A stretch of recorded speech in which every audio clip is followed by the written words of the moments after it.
जय श्री गणेशाय नमः। आज करवा चौथ की कथा में सभी सुहागिन को सुनाता हूँ। वीरावती एवं उसके 7 भाइयों की कथा। बहुत समय पहले इंद्रप्रस्थपुर के शहर में वेद शर्मा नाम का एक ब्राह्मण रहता था। वेद शर्मा का विवाह लीलावती से हुआ था, जिससे उसके 7 महान पुत्रों की वीरावती नाम की एक गुणवान पुत्री थी। क्योंकि 7 भाइयों की वह केवल अकेली बहन थी, जिसके कारण वह अपने माता पिता के साथ साथ अपने भाइयों की भी लाडली थी। वह जब विवाह के लायक हो गई तब उसकी शादी एक उचित ब्राह्मण युवक से हुई। शादी के बाद वीरावती जब अपने माता पिता के यहाँ थी तब उसने अपनी भाभियों के साथ पत्नी की लंबी आयु के लिए करवा चौथ का व्रत रखा। करवा चौथ के व्रत के दौरान वीरावती को भूख सहन नहीं हुई और कमजोरी के कारण वह मूर्छित होकर जमीन पर गिर गई। सभी भाइयों से उसकी प्यारी बहन की दयनीय स्थिति सहन नहीं हो पा रही थी। वे जानते थे कि वीरावती जो एक पतिव्रता नारी है, चंद्रमा के दर्शन किए बिना भोजन ग्रहण नहीं करेगी, चाहे उसके प्राण ही क्यों न निकल जाएं। सभी भाइयों ने मिलकर एक योजना बनाई जिससे उसकी बहन भोजन ग्रहण कर ले। उसमें एक भाई कुछ दूर बट वृक्ष पर हाथ में छलनी और दीपक लेकर चढ़ गया। जब वीरावती मूर्छित अवस्था से जागी तो उसके बाकी सभी भाइयों ने उससे कहा कि चंद्रोदय हो गया है और उसे छत पर चंद्रमा के दर्शन कराने ले आए। वीरावती ने कुछ दूर बट वृक्ष पर छलनी के पीछे दीपक को देख विश्वास कर लिया कि चंद्रमा वृक्ष के पीछे निकल आया है। अपनी भूख से व्याकुल वीरावती ने शीघ्र ही दीपक को चंद्रमा समझ अर्घ अर्पण कर अपने व्रत को तोड़ा। वीरावती ने जब भोजन करना आरंभ किया तो उसे अशुभ संकेत मिलने लगे। पहले कौर में उसे बाल मिला, दूसरे में उसे छींक आई और तीसरे कौर में अपने ससुराल वालों से निमंत्रण मिला। पहली बार अपने ससुराल पहुंचने के बाद उसने अपने पति के मृत शरीर को पाया।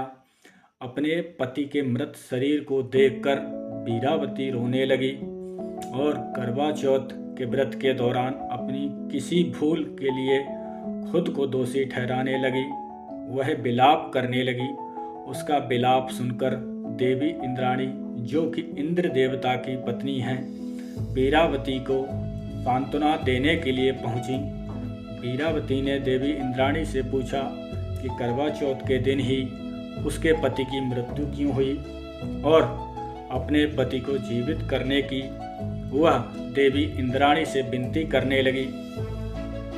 वीरावती का दुख देखकर देवी इंद्राणी ने उससे कहा उसने चंद्रमा को अर्घ अर्पण किए बिना ही व्रत को तोड़ा था, जिसके कारण उसके पति की आकस्मिक मृत्यु हो गई। देवी इंद्राणी ने वीरावती को करवा चौथ के व्रत के साथ साथ पूरे साल के हर माह की चौथ के व्रत करने की सलाह दी और उसे आश्वासित किया कि ऐसा करने से उसका पति जीवित लौट आएगा। उसके बाद वीरावती सभी धार्मिक कृत्यों और मासिक उपवास को पूरे विश्वास के साथ करती। अंत में उन सभी व्रतों से मिले पुण्य के कारण वीरावती को उसका पति पुनः प्राप्त हो गया। बोले श्री गणेशाय नमः। बोले श्री गणेशाय नमः। करवा चौथ की आरती माता पार्वती जी को अर्पित है। बोले माता पार्वती जी की जय। जय जय जय गिरिराज किशोरी, जय महेश मुख चंद चकोरी।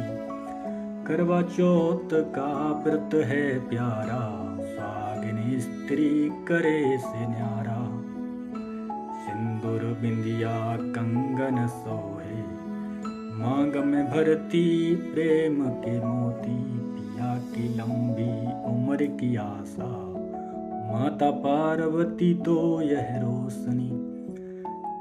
कान्हा गौरी का नाम पुकारे, भक्तनि मन में प्रेम उभारे।